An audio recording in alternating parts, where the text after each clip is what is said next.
অনেক তো খেলেন ইলিশ পাতুরি আর চিংড়ি পাতুরি, তো আজকে একটা একদম অন্যরকম কিছু বানাবো।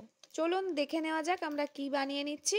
তো hello cooking lovers, welcome to our channel Summi and Jemi's kitchen. আজকে আমাদের একটা ইউনিক রেসিপি হলো চিকেন পাতুরি। তো চিকেনগুলো আমরা কিমার মতো করে একদম কেটে নিয়েছি, তারপরে ওর মধ্যে আমরা বাটা মশলা দিয়ে দিলাম। তো বাটা মশলার মধ্যে ছিল পেঁয়াজ, রসুন, আদা আর কাঁচা লঙ্কা, আর ওর মধ্যে আমরা স্বাদ মতো লবণ, হলুদ, শুকনো লঙ্কার গুঁড়ো, মরিচ আর গোলমরিচের গুঁড়ো দিয়ে নিয়েছি, আর একটু স্বাদ মতো চিনি। আমি একটু সব রান্নাতে চিনি দিতেই পছন্দ করি, আমার একটু মিষ্টি ভাবটা ভালো লাগে। তারপর এর মধ্যে একটু সর্ষের তেল দিয়ে নিলাম, দিয়ে ভালোভাবে মেখে নিচ্ছি। তো এই রেসিপিটা একদমই অন্যরকম একটা ইউনিক রেসিপি, আশা করা যায় আপনাদেরও খুব ভালো লাগবে, আমাদের তো খুব ভালো লেগেছিল। আর একটা হাসির ঘটনা, কুমড়ো পাতাটা তোলার সময় কাটার যা ভয় লাগছিল। এটা অ্যাকচুয়ালি আমাদের বাড়িরই মিঠে কুমড়ো পাতা ছিল। তো কাটা আমার যা ভয় লাগছিল যে কি হবে, কিভাবে খাবো, তারপরেই মাথাতে একটা বুদ্ধি এলো।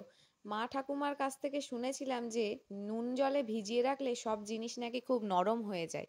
তো কুমড়ো পাতাটাও আমরা সেই মতো লবণ জলে প্রায় 2 ঘন্টা মতো ভিজিয়ে রেখেছিলাম।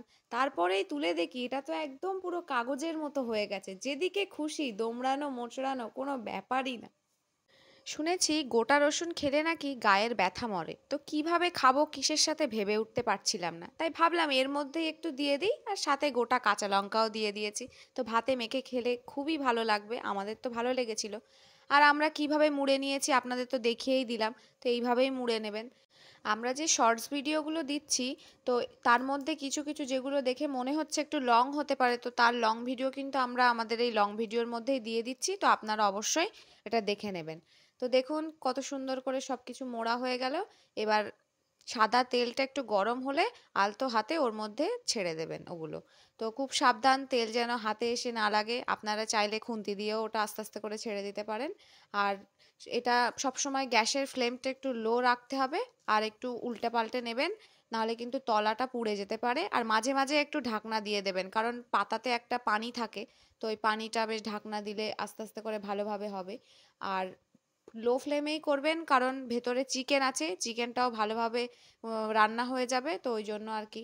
দেখুন আমরা আবার ঢাকনা দিয়ে নিলাম, বা মাঝে মাঝে একটু ঢাকনাটা দেবেন। আর আমার নেল আর্টটা কেমন হয়েছে সবাই একটু জানাবেন, আমি নতুন করেছি।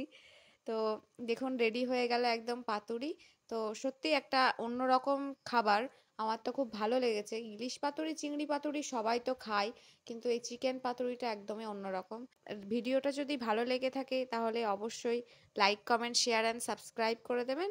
আর দেখুন এত গরম ছিল, আমি তো খুলতেই পারছিলাম না, গরমে আমার হাত পুড়ে যাচ্ছিল, অনেক কষ্টে খুললাম, তো খুলেই একটা চমক। আমি তো ভাবছিলাম যে কেমন হয়, ভেতরটা কাঁচা থাকে কিনা, কিন্তু এত সুন্দর ওয়েল কুকড হয়েছে, মানে আমাদের কেউই ভাবতে পারেনি। আর একটা অ্যারোমা, ওয়াও, জাস্ট ওয়াও, যাকে বলে ঘ্রাণেই অর্ধভোজন।